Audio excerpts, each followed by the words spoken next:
Welcome to the Mental Advantage Podcast. Whether you're an athlete trying to perform at your best when it counts the most, a coach or business leader trying to get more out of your team, or someone looking for more personal growth, this is the place for you. This podcast is your map to guide you to the right mindset, systems, and strategies you need to become the best version of yourself. And now, here's John Cullen and Brandon Allen.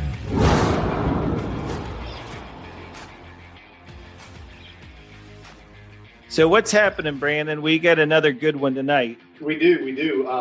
Kind of appropriate that, the NHL is in the middle of hockey season or the playoffs, and we've got Lauren coming on with us, and I'm excited for the listeners to hear. Yeah, Lauren Williams is a mental performance coach. I think she refers to herself as a performance coach with elite high performance, and the co-host of her own podcast, Dismantling the High Performance Narrative. But to Brandon's point, she's also a former college and professional hockey player. So between the three of us, we have 4 Frozen Fours that we've played in. And one person was drafted number one in the female in the women's hockey league. And I think you guys could figure out which of the 3 that was. But no, Lauren's really, really great. Comes with a lot of great experiences as an athlete, but then also really does it. I think I first found out about Lauren through her social media feeds on Instagram, and she does such a good job. And I talked to her about this of just really opening the window, so to speak, on mental health issues among athletes. She talks in this interview about some of her own challenges that she went through as a young player and just how that kind of set her on a path to go down this road of wanting to help others later on in life. For sure. And another young, energetic, passionate about mental performance and just overall mental health. It's just, here's one of the things that I really love about this podcast, John. I feel good when we're done talking to some of these folks, because I think mental health obviously is very, very important. And I think that we've got a very good, young, dynamic, passionate group of professionals out there. And I know we say that a lot, but after talking to someone like Lauren, it makes you feel good about the state of things. Yeah, she really is something else, and she'll talk to you guys a little bit about some of the things that they're doing. I guess it's kind of through the Dismantling the High Performance Narrative podcast around leadership and the platform that they're working on right now, and how you can get involved in that through some virtual learning. And then also, you can find Lauren on Instagram. But Elite High Performance is the name of the company, and really great conversation with Lauren. We were glad to have her as a guest, and we'll definitely want to have her back on sometime soon. Absolutely. Enjoy. Well, Brandon, we have a great guest with us. Lauren Williams is somebody we've actually been efforting, is a good word, to get on the show for a little while now. I first saw some of her content on social media platforms, Instagram. She's the co-host of her own podcast, Dismantling the High Performance Narrative. She's also a performance coach at Elite High Performance. But I will say this, she's so much more than that, right? I mean, she's somebody who played collegiate hockey for University of Wisconsin, was the first overall pick in the 2018 Canadian Women's Hockey League draft. And while at Wisconsin, she actually played in 4 different NCAA Frozen Four appearances. So Not too shabby. Welcome to the show, Lauren. Yeah, thank you so much for having me. My resume always sounds like so much better when someone else says it than it. Well, I can be hired if you need me just to follow along and be your hype person. I'm always good with that. Hey, I've tried it. He's great with it. That's right. You should have seen him when we were back in college. He was the best hype wingman going. Yeah, so yeah. it was great. I could definitely pump up everybody else and talk about all their accolades. So I have a question for you, though. Hockey question. It'd probably be the only one. Well, might not be the only one we get into tonight. But I noticed in looking at your stats that you played defense, right? Mm-hmm. But you had, how is it that you were still able to manage scoring goals? Because I've watched enough hockey that I'm not necessarily sure. Is that like kind of a shootout situation, or did you just literally just take it from one end of the ice to the other? Well, the best part about hockey, I think, is that all positions, I mean, maybe minus being a goalie, get involved in the offensive side. Nice. And you see a goalie get an assist, which is awesome. But so the way that hockey moves is you kind of work as a unit of 5, right? Mm-hmm. So if you're in the offensive end at any given point, like if I'm right near the blue line, I might be 25, 30 feet away from the net. Right. So it's relatively, well, I shouldn't say relatively easy, but it is not impossible to get the puck through a couple layers of players into the net. Mm-hmm. I was not somebody who scored a lot of goals. I was very much a defensive defenseman. So I was the one who got the puck out and then got off the ice and let everybody else do the super skilled work in the offensive end. But no, it's awesome. And it's one of the reasons why I really like hockey is because everybody kind of gets to get involved in all aspects of play. That's awesome. Yeah, if you don't have someone pulling their weight either in the offensive end or in the defensive end, it puts you at a huge disadvantage. Sure. No, that's really cool. I like watching playoff hockey, especially like now that I live in Nashville, I'm a big Predators fan, right? So, they had a nice little run, but ended up losing in the end. But I mean, I tell you, there's nothing like playoff hockey. You just kind of get dialed into it. Oh my gosh. Yeah. Playoff hockey is like a whole other beast. It's unreal. Yeah. So tell me, and I like to ask this question of our guests, is how do you describe what you do on the day to day? If somebody says, Lauren, what are you doing now? How would you answer that question? I say I'm a high performance coach first and foremost. But really what my goal is to help athletes reach whatever their peak performance potential is. Mm-hmm. There's so much that gets in the way of being able to play at your best, whether it's, your confidence, the way that you slept the night before. If you're a student athlete, if you've got projects that have to get done or exams coming up, your own mental roadblocks that get in the way and prevent you from being essentially the player that, you can be, right, or that your coaches are potentially telling you could be. So what I do is I help athletes build mental skills that help them learn how to focus on the things that they can control, mm-hmm. How to navigate roadblocks when they come up, how to deal with setbacks and failures, because we all know sports aren't perfect. Yep. And help them navigate through their careers in a better headspace, ultimately ending up in them, potentially being able to reach their big 10 out of 10 goals, but also just being happier along the way. Sure. Yeah. That's really what I do. So how well do you think this is? I mean, as far as we were just talking about hockey there for a second and and you playing at that professional level, how much a part of the hockey kind of community would you say mental performance is right now? Is it something that's been adopted pretty quickly with a lot of the professional teams that you were around? It's growing.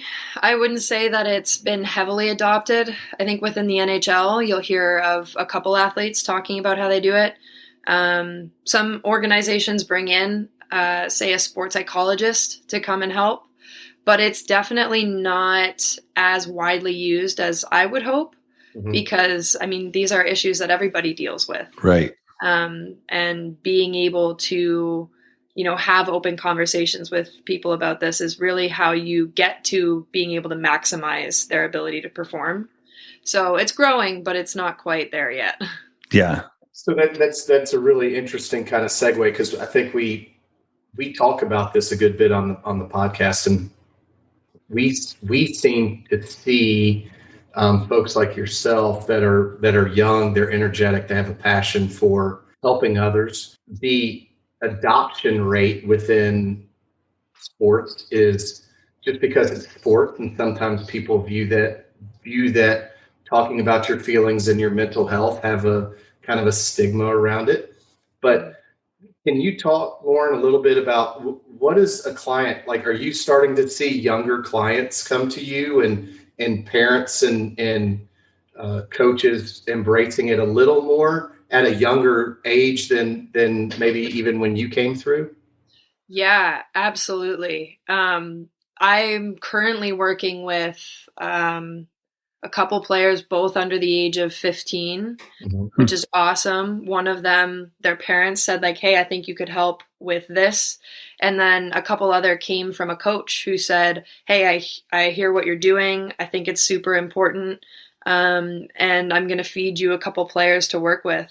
So it's been awesome to see that, because when I was coming up through it, I did not have that resource until I was 16 or 17. And it took me hitting like one of the biggest barriers that I've ever encountered in my life in terms of hockey and the way that I saw my career going in order to get that resource. Wow. Yeah. What was that, if you don't mind me asking, what was the pivot point for you that got you going in that direction? Yeah. So, in my grade 10 year, I moved away from home. It's pretty common for hockey players to billet. I'm not sure if it's the case in other sports, but I was a real homebody. So that wasn't really something I was really thrilled about, but I did it anyways because I had this voice in my head saying like, well, you have to, if you want to get to the next level. Right. Right. So I moved away and started at a boarding school, and things weren't going well at the boarding school. Wasn't fitting in, wasn't really my kind of people. My performance started plummeting because I was worried about everything else around me. And then within a couple months of me being gone, my mom was actually diagnosed with breast cancer. Oh, no. Wow. She's perfectly healthy now. So really happy about that. But to a 16-year-old kid who had just moved away from home, was getting asked to go try out for national teams and provincial teams, dealing with something like that without that parental support directly in front of me was extremely difficult. And I basically stood at a crossroads with like my values and this passion for a sport that I had.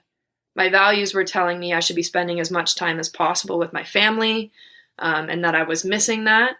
But then I was so competitive and I didn't want to quit hockey, and the resulting mental breakdown that occurred from that was pretty epic. And I'm forever thankful for my parents for finding me the resource that I got, which was Susan, who is now my boss. Wow. Oh, that's awesome. That's how you met her? That's really cool. Yeah. So she was kind of like my mentor and really steered me onto this path of doing this work. But you touch on something, Lauren, that I think happens to a lot of young athletes. And we talked about this a little bit a few shows ago, where you're kind of caught in that crossfire between what you think is the expectation for you as far as, hey, I'm supposed to go and do this. I've got this certain level of talent that's a little bit above other people my age. And so this is my trajectory. And therefore it conflicts sometimes with what's going on with you from a personal value standpoint or whatever, but not everyone's really good at managing that. And I mean, you're proof of that, right? I mean, is that something that where do you usually start with some of those younger clients that you get? Do you start to try to unpack some of those things and see if there's something a little bit deeper?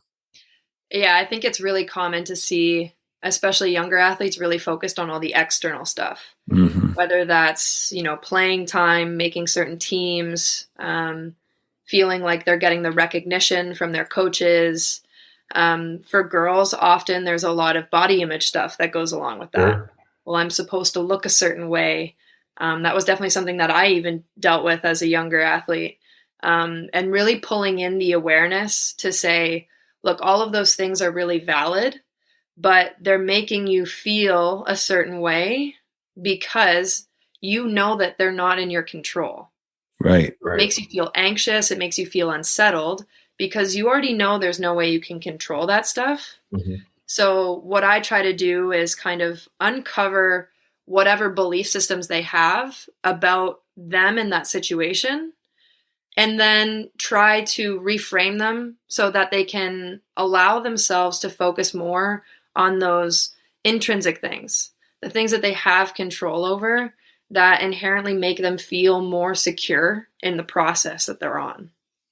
Yeah, one of the things that you talked about, and I have to say, I have a lot of, from the distance, admiration for your social media content. And I'll tell you why, is because you've managed to be very vulnerable for somebody who, from the outset, everybody would be like, oh, she's a performance coach. She's been a professional hockey player. She's got it all together and all these different things. And you're pretty open to say, that's not always the case. And just because you are a professional athlete, or just because you are in these positions that are esteemed positions, doesn't mean. You had an Instagram post late last year that really hit me. And I'll kind of remind you of what this was. You said, what is it like to look successful on the outside but feel empty on the inside? And then you went on to discuss in your post how people can be so hard on themselves. And it reminded me of something I tell a lot of the athletes I work with, is say the biggest bully that you will ever face is the one you'll see in the mirror, because it's the one who's most intimate and has most intimate knowledge of you. But here's something I wanted you to unpack, if you would. You say in that post, we try and run off deficit strategies like perfectionism. You were just talking about this, and having that little voice in our head saying, you could do better. But the thing about deficit strategies is that you're pulling from an emptying cup. What do you mean by that? So, especially with perfectionist strategies, let's kind of like hone in on that, right? If you're constantly expecting yourself to be perfect, you're setting yourself up to fail. Right. And as athletes, we have to find those little victories in the process, because that's what stokes your motivation. That's what makes you want to keep going. That's what makes you feel good about what you're doing. But so many of us, for however long that strategy works for, use perfectionism to drive us. Yep. But then eventually you hit a point where it stops working. Whether or not it's jumping to the next level, moving to a new town, getting a new coach, whatever it is, at some point, you no longer get maybe the external recognition you were relying on, or you no longer are satisfied with the amount of disappointment you're experiencing. And you have to find a way to change. And the deficit and pulling from an empty cup is essentially saying you're running on E, because you're not replenishing any of that success that you're looking for. You're not replenishing any of your mental resources when you're constantly telling yourself you're a failure, you're a failure, you're a failure. Right. And that's difficult. It's exponentially more difficult in today's environment, where your peers and even, if you want to look at it as your competition, they're posting wins all the time on social media, right? I mean, that's got to be something that you guys also address in some of your discussions. Absolutely. So for more context on that post, the picture that's behind the words that say, like, what does it look like to feel empty on the inside? Yeah.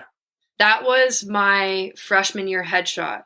Okay. So I had just gotten like a full ride scholarship to the #1 women's hockey program in North America, coming from a small town where I had minus one other person. I was the only one to play college sports. Wow. High school of like 1,200 kids. And by all outside appearances, I looked like I was doing great. Like I was my first year of college. I'd just gotten this great deal. Like I was so excited and fresh and green. But what was really happening was I got into an environment that was more high performance than I had ever expected. I was playing against girls who are now on Olympic teams, and all of those external things I relied on, like being a top 2D, playing a lot of minutes, playing every game, those were all gone. Right. And I was getting beat all the time because, I'm an 18-year-old playing against girls who are 21, 22. Right. My speed wasn't where it needed to be. Pretty much everything needed improvement. And instead of looking at that as a positive thing, I looked at it as complete and total failure on my part. Wow. Yeah. So looked like a great year from the outside, but really, like, I was contemplating quitting. I was contemplating transferring. Pretty much everything in the basket of not continuing in that situation had gone through my head. We talked to so many people, and what I think gets lost a lot of times is the off the field court rank pressure. I know when John and I were going through, the stat was that only 25% of every student athlete that begins to play at some level of NCAA competition ever see the end of their eligibility.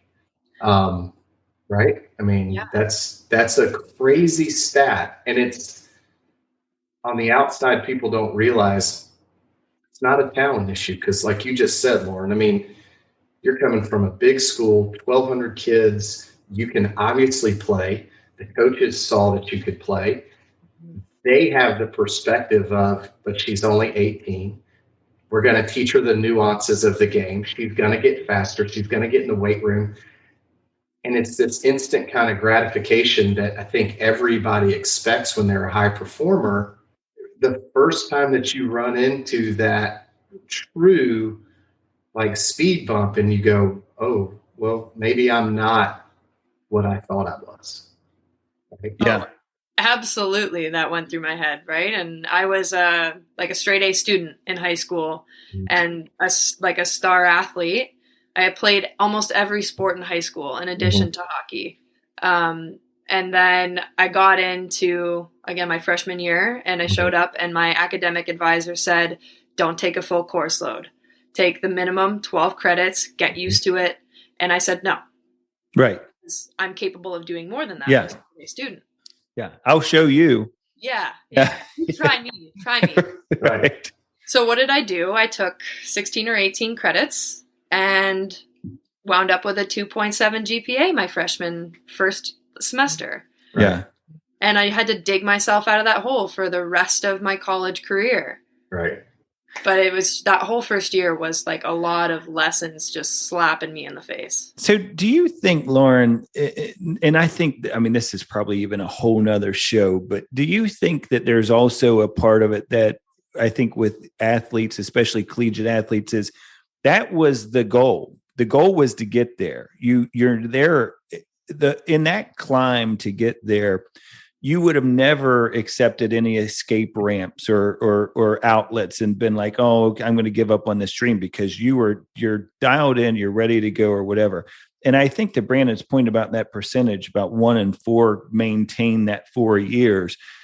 I think what happens too is everyone is so committed to getting there that once they're there, it's almost like the first kind of, little challenge here or there, they're ready to be like, this was my goal. I'm done. Yeah. And I think the other thing that happens too is it's like disenchanting sometimes when you get there, because it's a grind and nobody can set you up to understand how difficult it is to balance being a student athlete. Right. Because it's crazy. You've never had to juggle a schedule like that. Like normally your school is 8 to 2 in high school or 9 to 3, whatever it is. And then your athletics comes after. Right. No one ever sets you up for like, oh no, you have 6 a.m. lift. Yeah, that's right. That's right. And then you come back to the rink for practice. And oh, by the way, where's the really nice coach that was talking to me before I showed up? That's right. Yeah. So there's that too, right? And oh my God, I didn't have the eject button in my repertoire at all. Yeah. And I always make fun of my dad for saying this. And the fact that this is the thing that has kept me in it so many times makes him laugh. But he always says, like, no one likes a quitter. Yeah. And he jokes when he says it, but I'm not kidding when I say, like, that's what comes up in my head. For sure. When I think about bailing on something. Right. And So when No, you're exactly right. And look, that I think, but it's funny because Brandon's heard me use this analogy before, but I think what happens for other players in that same kind of situation is their parent was their motor. Mm-hmm. All through high school. They were the one who was telling them to go out and get some extra shots in, go out and get some extra ice time, go out and do whatever. And now all of a sudden they leave their motor at home when they go to college. And so so that can go two different directions. For you, it actually ended up being a positive, but it can also be one of those things where they're like, hey, you know what? I'm not as driven to do this as my dad was driven for me to do it. For sure. And so here's a question too, Lauren, and we've asked this a couple of times with professionals like yourself. There's a difference between mental toughness, right, and fortitude and stick-to-itiveness, and emotional absence, right? And I think a lot of times that gets confused. Like people think, well, I'm going to shut off my emotions, and that's going to make me tough, and nothing's going to penetrate it, and I'll just grind through. Mm-hmm. Instead of going, hey, okay, this is tough. I feel this way. I accept this. But I can feel this way and still physically get through what I need to get through while I work things out mentally. Do you see that a lot? Yeah. How many times do young kids get told to suck it up on the bench, right? Mm-hmm. And basically get told to hide their emotions. Mm-hmm. But my argument is we are emotional beings, right? Mm-hmm. Yep. So we're hardwired to experience emotions based off of the stimuli that's coming in from outside of us to basically tell us, like, okay, is this a good situation for you to be in, or is it a bad situation? Right? So emotions are helpful. They're information. They're intelligence. Mm-hmm. But when we learn to ignore them, then we're missing out on all that information that should be helping you navigate the situation. Yeah. So instead of saying, okay, I feel this way, what are my feelings trying to tell me about how I fit in this situation, and understanding them and working through them, we shove them down, we hide them, we don't want to deal with them, we push them away. And then before you know it, they kind of blow up in our face. And right. The best example I've ever heard of this came from somebody who was talking about dealing with PTSD. Mm-hmm. And she was talking about how she didn't want to deal with the emotions that she was experiencing. And she said, but it was like taking a piece of raw meat that fell on the floor and wiping it under the rug and then just saying, okay, it's fine there now. You can't see it. Right. Yeah. But then a couple days later, you start to smell something funny. Yeah. And then you have some other things that aren't, you know, wanted, without getting too graphic. But she was like, it really is. It's like leaving a piece of festering raw meat. And before you know it, it's out of control. Yeah. You don't deal with those things. I love that analogy. And I know, and John and I talk about sometimes the application in the real world or away from sports. And when you say that stuff, Lauren, it makes me think of how many people, and I'm in the business of providing information and intelligence for companies to make really big business decisions, right? I mean, these are decisions that impact millions and millions of dollars through a daily basis. They want as much data as they possibly can, right? So allow yourself to feel that. Allow yourself to grow from that. I love that analogy, though, of the meat under the rug, because it's so true. And here's the thing: you know it's there, like it's there, even before it starts to rot. Yeah. There's like a lump in the rug. That's right. You kind of I tripped over it. Yeah, I mean, it's always that's every time you step on it, you're not making it any better either. That's right.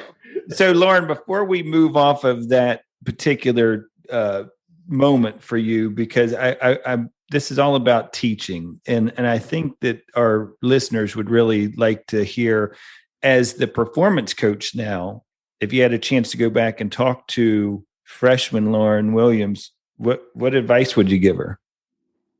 Not to judge where you're at. Yeah. I was so judgmental of the fact that I was back in this sort of like beginner mindset in a beginner position. I would have told her not to judge where you're at and to trust the process. Yeah. And actually first to recognize the process, to like see the small victories that I was getting every day, instead of ignoring them in favor of looking at what I didn't have, which is what I did. And that's such a great point about the small victories, because and I want our listeners to understand something. Everybody who's probably dialed into our show is probably at least paged through Carol Dweck's mindset book, because that seems to be one of the big ones that everyone wants to listen to.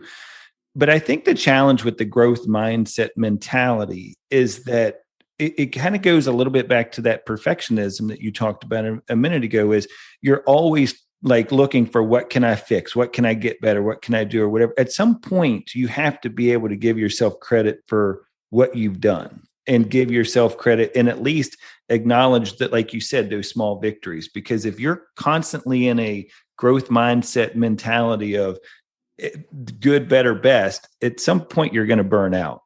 Yeah. You have to take time to reflect on what you've been able to accomplish, and take time to celebrate the victories as they come, instead of just, blowing by them. Okay, I was supposed to get that. See you later, on to the next. Right. Yeah, I agree completely. That whole results driven, and it's definitely something that I know that I've had to really adjust how I think about things. Mm-hmm.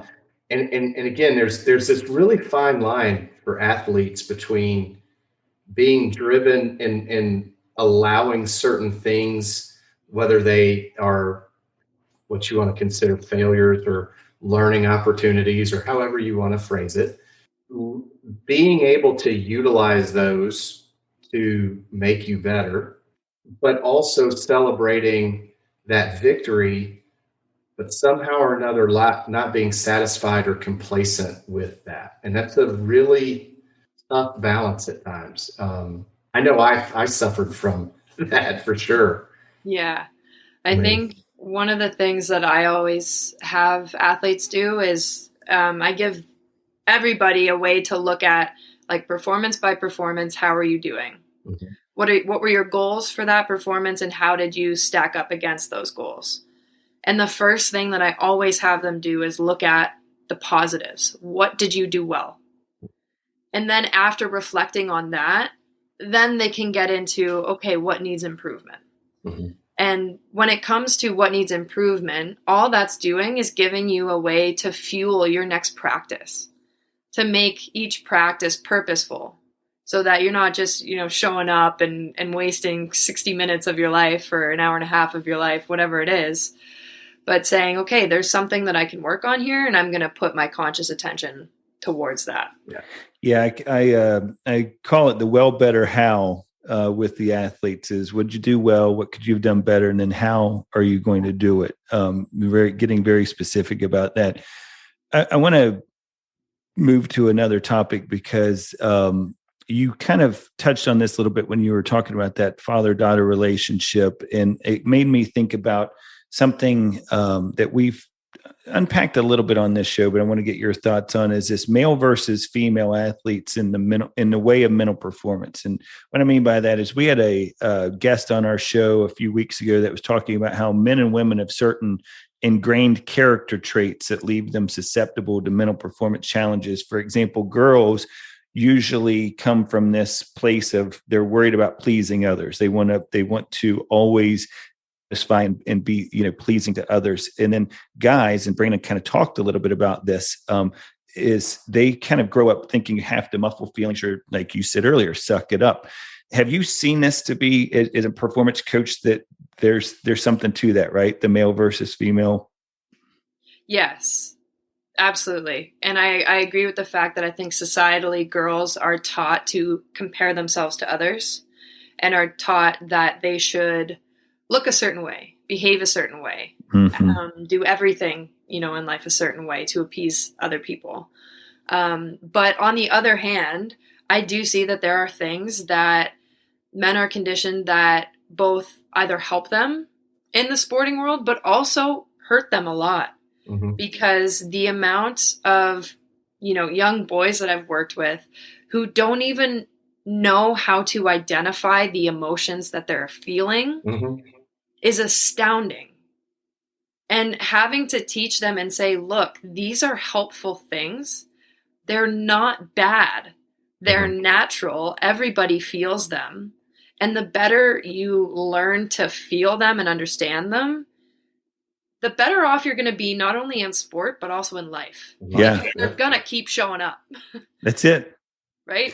So. Yeah. No, you're exactly right. I mean, I think it's one of those things that, and this kind of goes a little bit into what you were talking about earlier, what we were all talking about earlier when we were saying that, professional athletes or people at a certain level, there's kind of an expectation, they have it all figured out kind of a thing. And I think that's what happens with a lot of those male athletes is, you're constantly pushing these things aside. And then it's even harder now for a coach who's not trained on the performance side like you are to be able to identify some of these things. All they see is the players just not performing at the level they want them to perform, and they're not taking their practice game to the real game.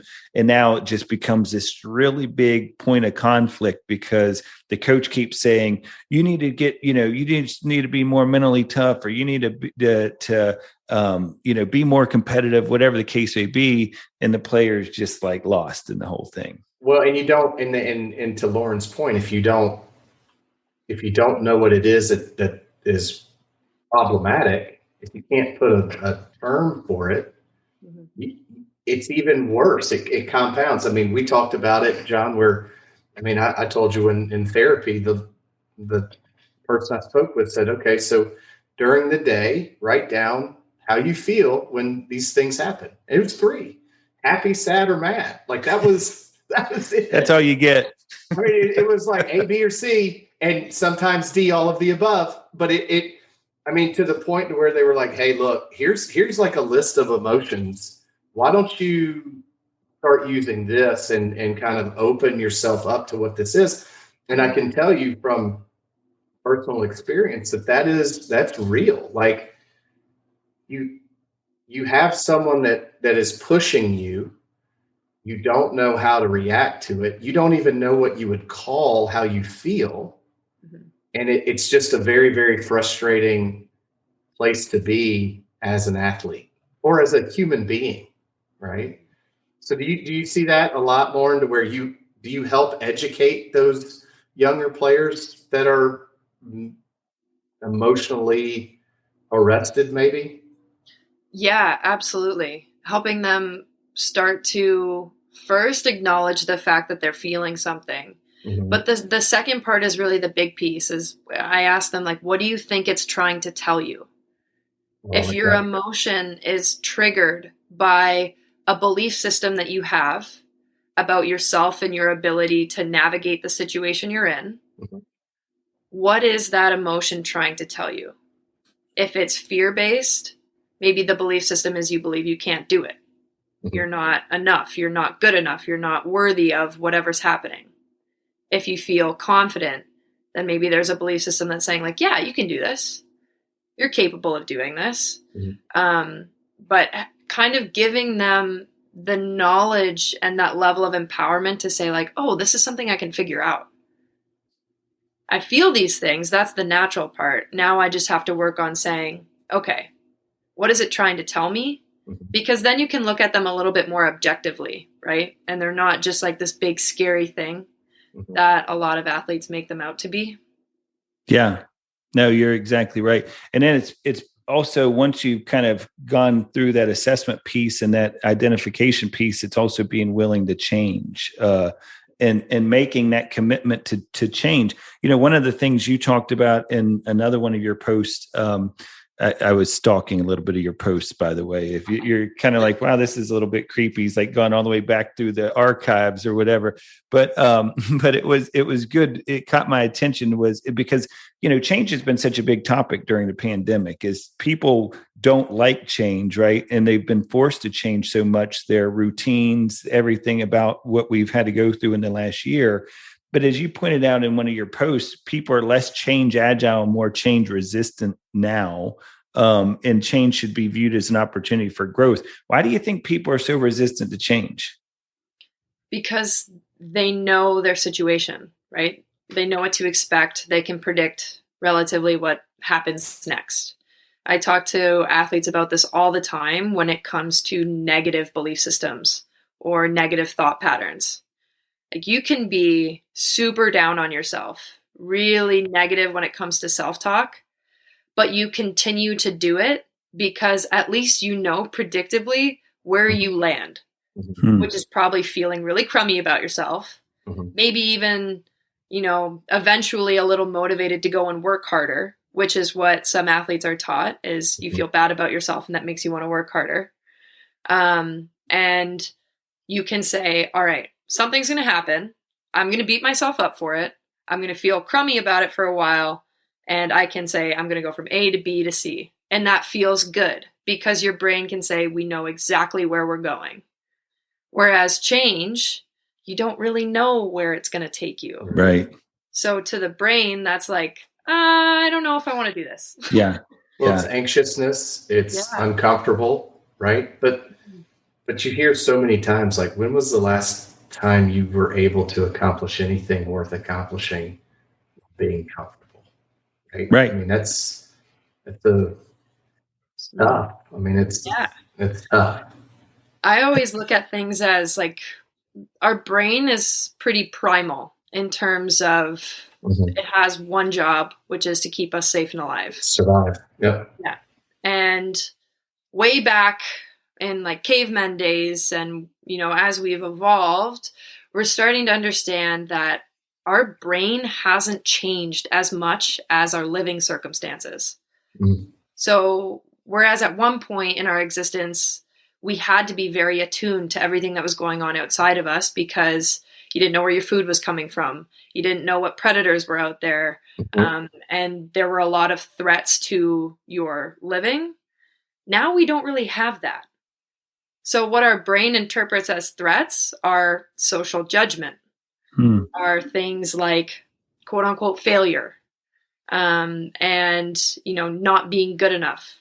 Those are interpreted as real life threats.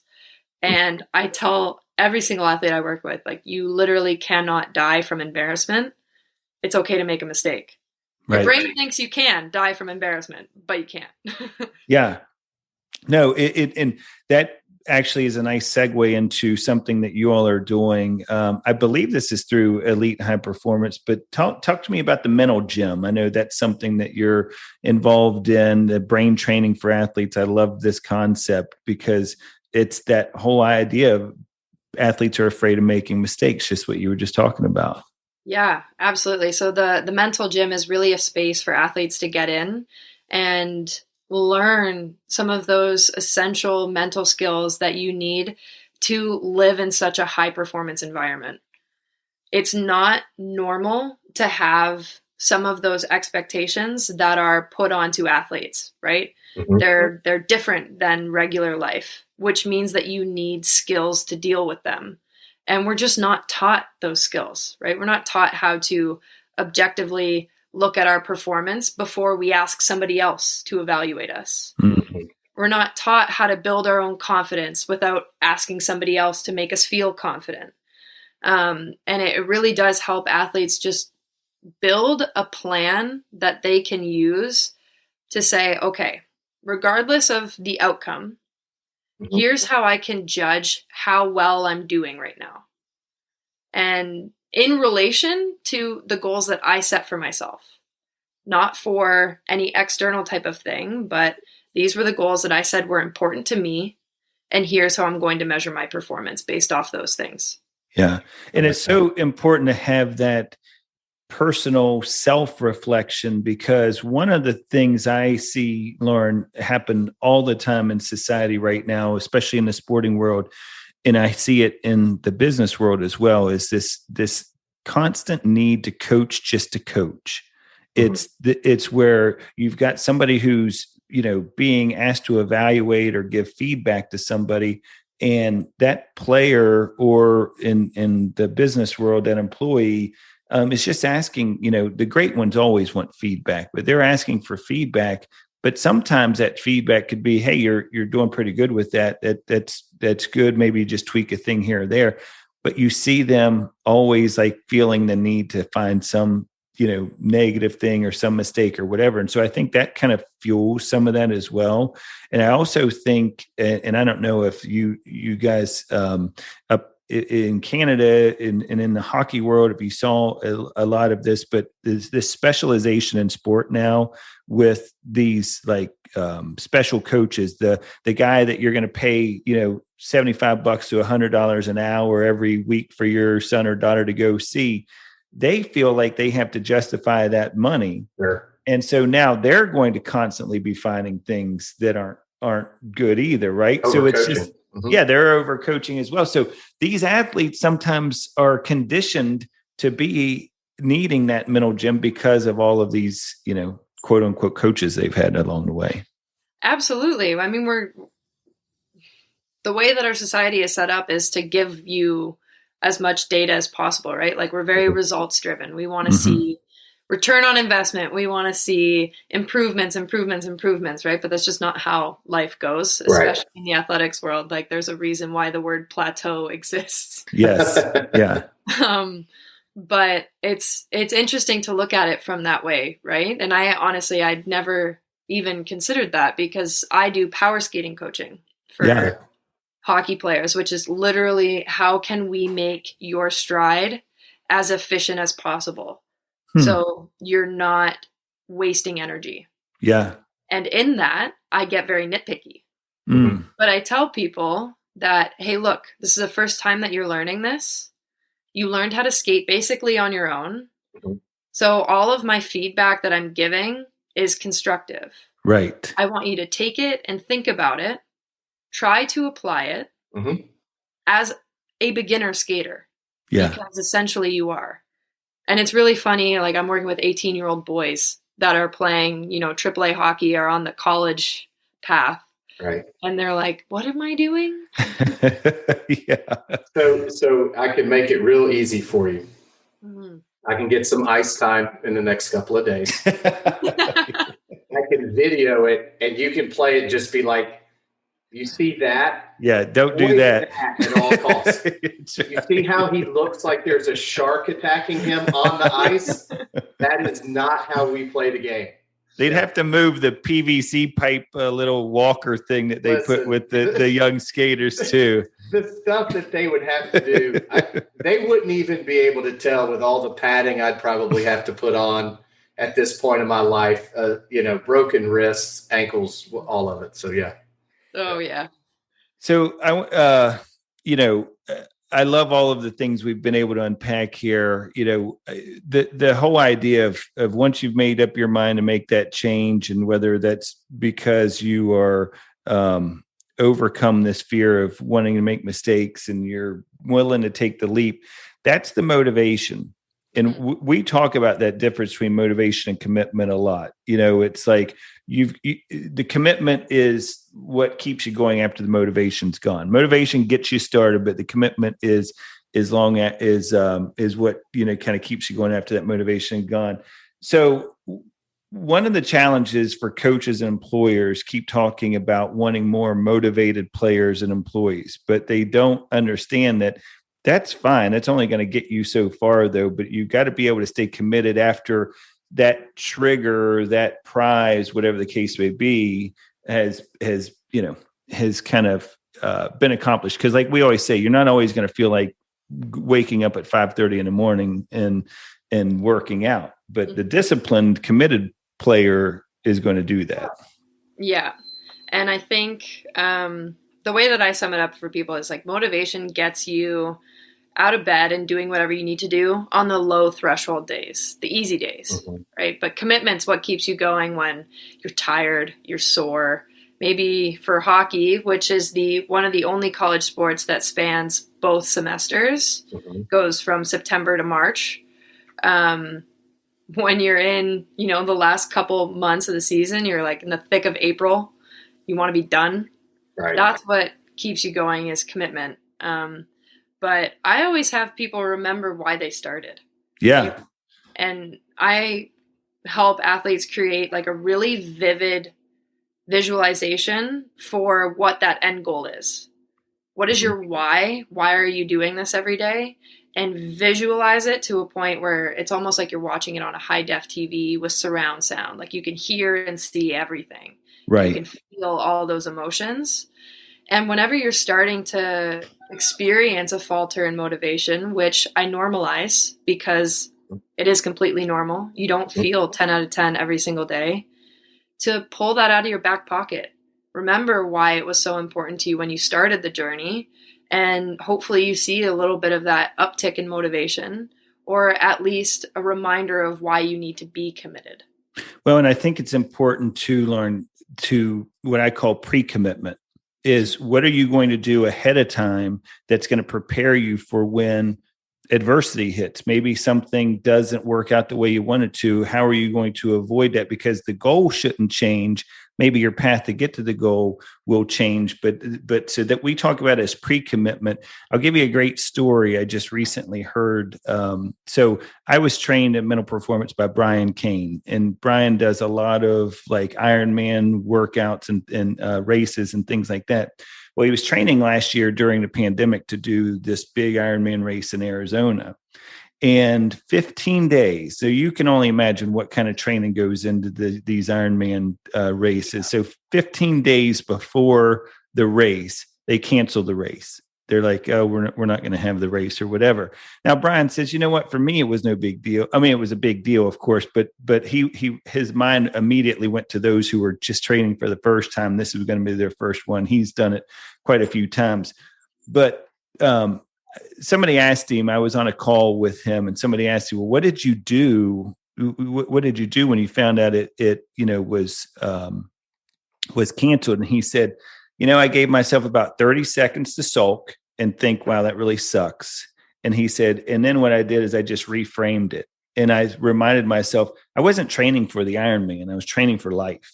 I was training. I got better nutrition out of it. I got more disciplined in the fact that I was able to do this every single day and get up and do my training routine or whatever. So there's a lot of things. And I think it's really important for people. And it kind of goes back to the pre-commitment, having a plan in case it doesn't work out the way you wanted to do so you can stay committed to it.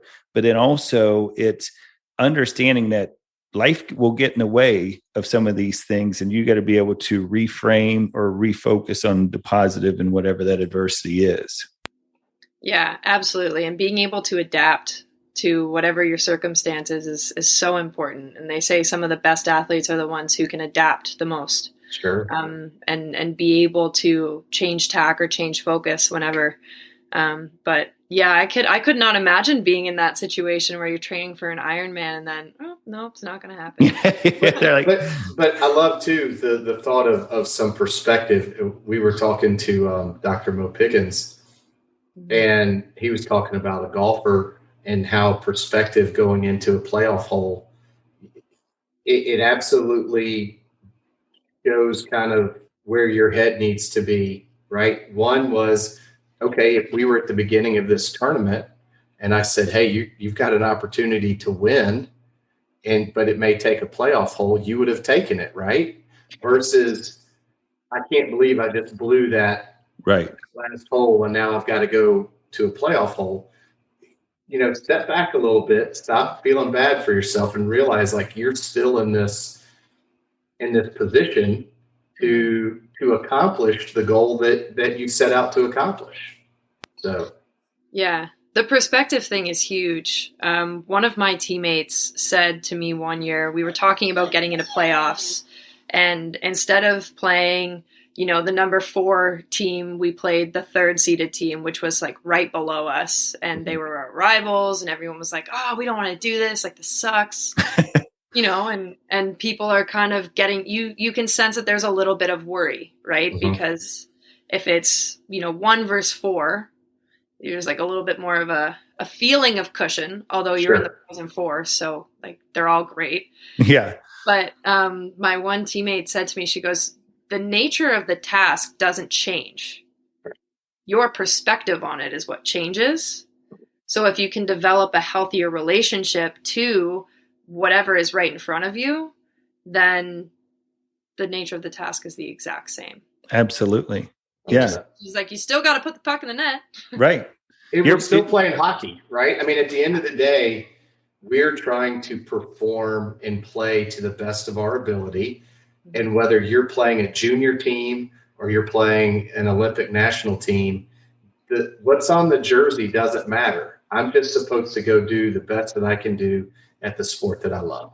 It's an elite level mindset. I had a college baseball coach that used to say, you're playing the ball. You know, it doesn't matter who you're playing. So, yeah, no, I think that's really good. That the task is definitely going to stay pretty consistent, and you're going to have those different things. But the ones that can do that, the reason I said it's an elite level mindset is they're the ones that usually are going to end up on top because they're not getting caught up in all of the emotion of everything else. And that's going to be really important. So we're going to start to kind of wrap up here a little bit because I know we've already kept you for a while, but I want to ask you a couple more questions. So one is, talk to me a little bit, because I know this is something you guys are excited about there at Dismantling the High Performance Narrative, is this Leadership Launchpad project. What tell the listeners a little bit about that, maybe how they could find out more information.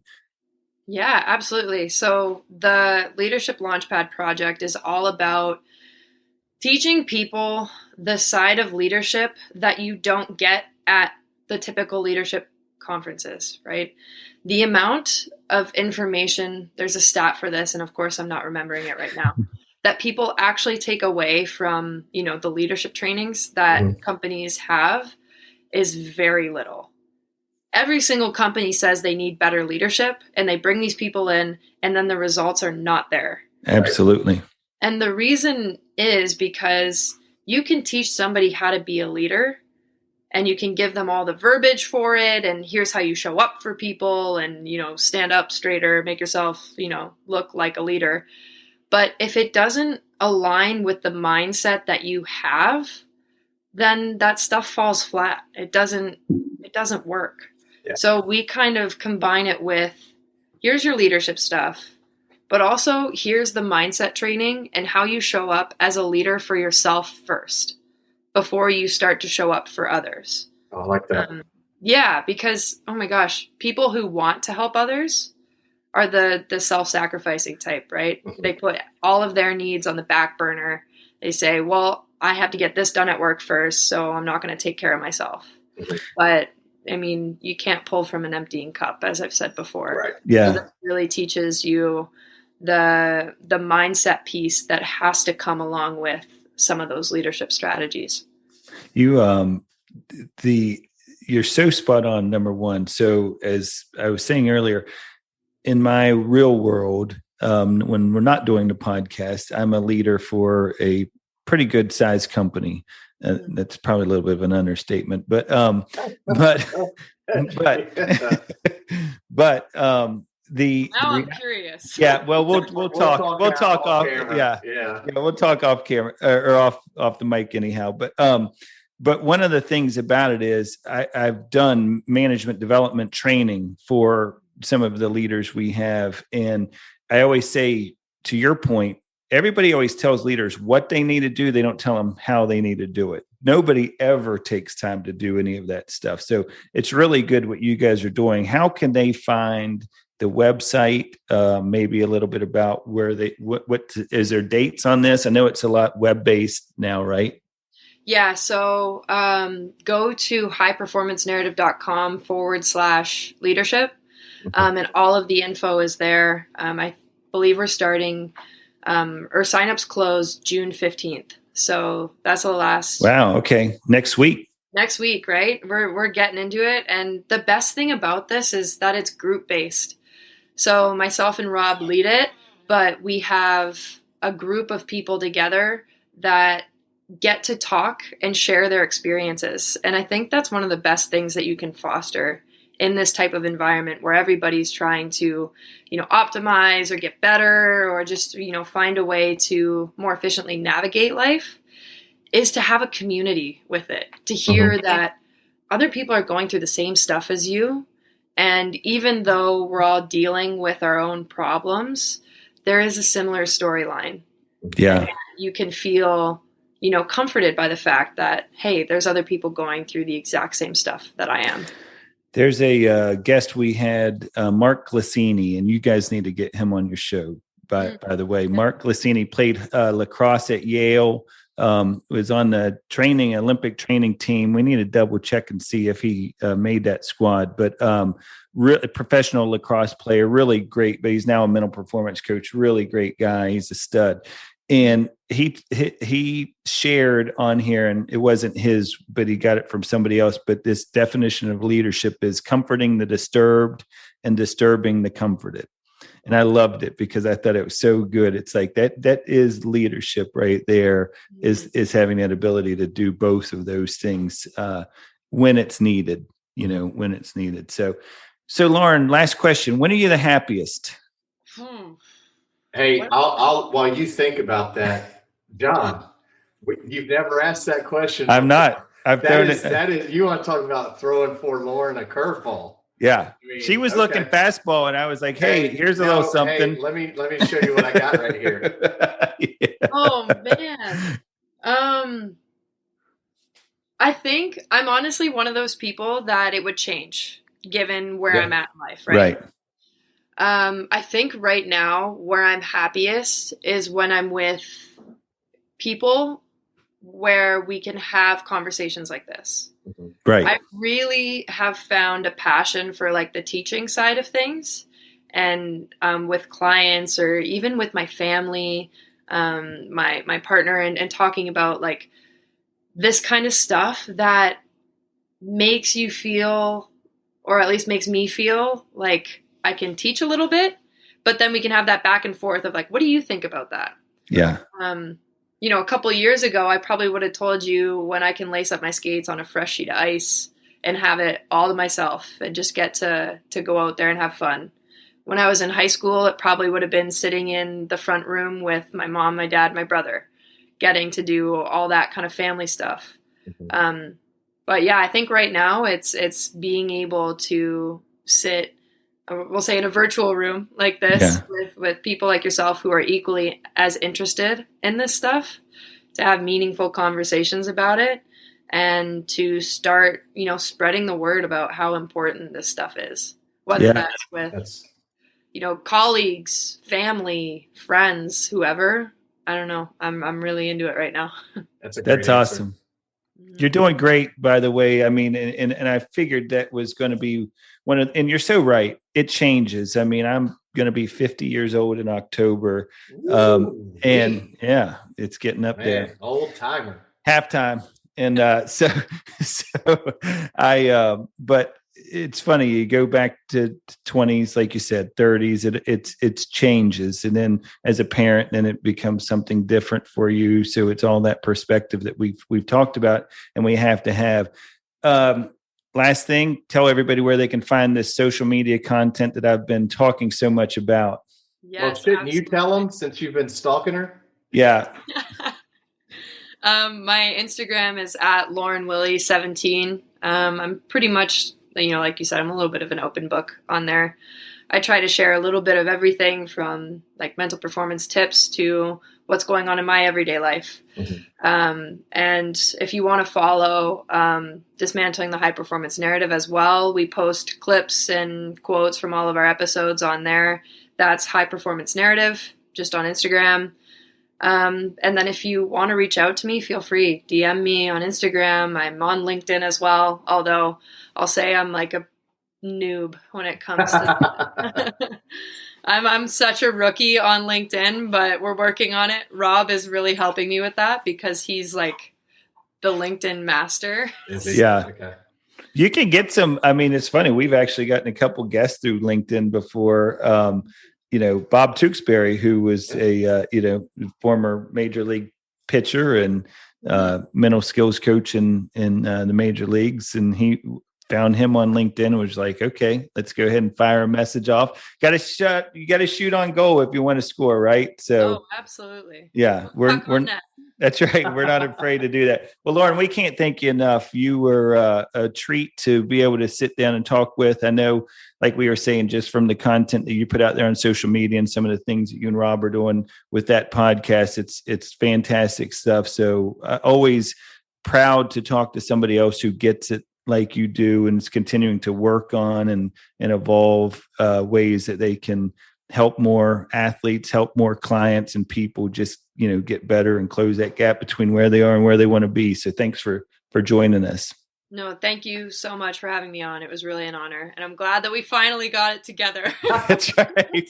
That's right. And by the way, the answer to when are you the happiest is as a guest on the Mental Advantage podcast. That was what I was looking for. Absolutely. Wow.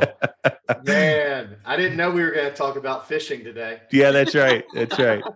Well, thanks, Lauren. We'll have to definitely get you back on the show sometime. Maybe we'll get you and Rob to come on together.